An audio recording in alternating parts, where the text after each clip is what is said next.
We are bringing you all the latest developments on the coronavirus pandemic around the world. Nearly 228,000 people have died. But let's start in South Korea, once one of the worst hit countries. It has recorded no new domestically transmitted cases for the first time since the outbreak peaked 2 months ago. In the US, the global epicenter of the pandemic, the top health advisor there says there have been positive results from an antiviral drug treating COVID-19. Economies across the European Union contracted by 3.5% in the first 3 months of this year. This is the steepest decline since the 2008 financial crisis. And Dave Grohl has thanked the BBC and all of the artists who took part in performing the band's song Times Like These to raise money for the fight against coronavirus. But it is not often we start the program with good news. South Korea, though, has some. They have recorded no new cases of coronavirus.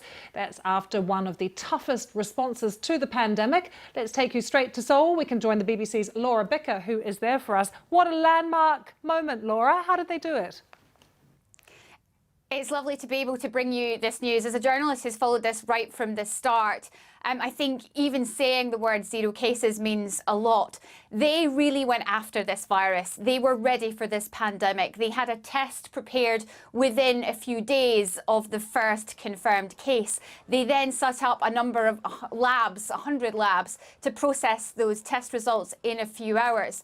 600 test centres were set up across the country, including 80 drive-throughs. Anyone who thought they had the virus could have a test. So that was the testing, all ready to go. Then came the tracing element, the tracking element. They tried to track down anyone who could be potentially infected, and they used technology. Now, it's quite controversial, but they used CCTV, phone and bank records once someone was confirmed with the virus to map their movements. Those details were then sent as an emergency text alert to people who'd been in that area. It was a targeted text. It would tell you the information, where the patient had been, who they were, their name, their age, their occupation, and it gave you an idea if you might have been sitting next to them. That way you knew to isolate yourself and get a test. But it's this aggressive use of testing and tracing that appears to have got this outbreak under control. And Laura, what about people's attitudes? Because presumably trust in government and trust in science is high. I think one of the things that they did here that really made a difference was that they handed over all the daily briefings to the scientists. So we had 2 briefings a day, which sounds quite a lot, but every day the chief of the Korean Centre for Disease Control stood up in front of the cameras and answered questions for over an hour. Actually, yesterday she answered questions from children because it's been Children's Day. So it was that message. It came from the scientists, not the politicians. And I think that helped ensure the kind of feeling of transparency, the feeling that they were being told the information that they needed to hear. It's worth also pointing out that this country has never been in lockdown.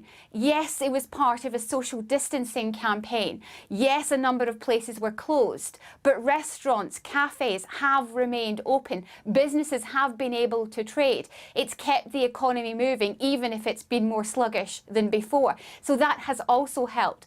It's also worth remembering that all of these measures have meant that fewer than 250 people have died. Now, I was in the worst hit region of Daegu 2 months ago. Ambulances were queuing out the door, and doctors were telling me then that they would get this under control. I have to admit, at the time, I was entirely sceptical, but they have kept their word. They have been utterly determined.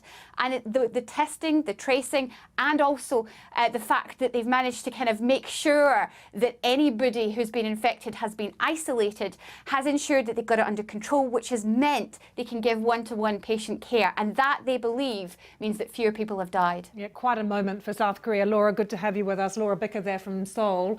Germany being watched carefully around the world right now after beginning to ease some of its lockdown restrictions.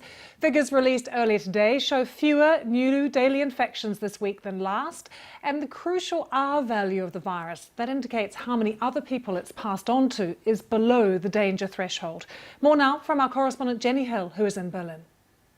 They've been looking at these figures very anxiously indeed, announcing this morning, Angela Merkel's chief of staff, that the current restrictions will remain in place until May the 10th. I think few people will have been surprised by that, because Angela Merkel and the experts advising her have been saying that they needed a good 2 weeks to look to see whether there was any real impact on the infection figures from the easing of those restrictions, which, as you say, have been coming into force in a staggered way over the last couple of weeks. So it will be some time, the authorities say, until they can really actually tell whether there's a correlation between the figures we're seeing now and the impact of the restrictions being lifted. What I'd say, though, is that Angela Merkel has appeared very anxious ever since they announced those initial relaxations. She's going into that meeting today with the 16 state prime ministers. They will be discussing, for example, a template by which they can start to try and get more children back into school before the summer holidays begin.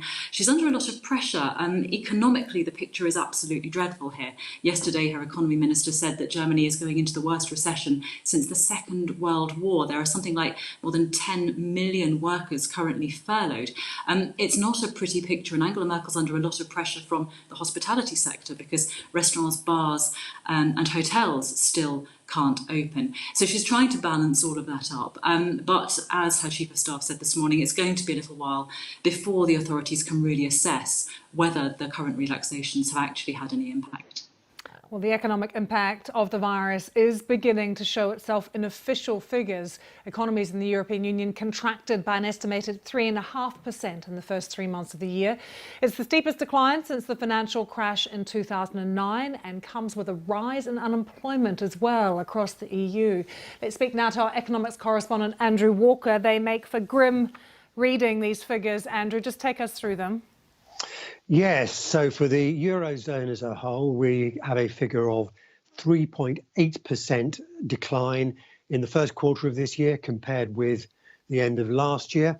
At this stage, we've only got a handful of countries that have put out some national figures, and 3 of them are big economies, which also make for pretty grim reading. France, it's 5.8%, Spain just a touch over 5%, and Italy just a touch below those kind of levels. And it's worth remembering this, that these figures are for the first quarter of the year, so they include 2 months, January and February, when there wasn't really very much going on by way of an economic impact of the health situation. So it's really only March where the figures are showing that impact. And that's leading most economists to take the view that, well, you know, these figures are dire, but we're going to see even worse for the second quarter of the year because those will more fully reflect the extent of any shutdown. There might, of course, be some impact from the partial easing that might take place over the coming months, but it won't be enough to offset what will be another very bad figure for the period we are now in.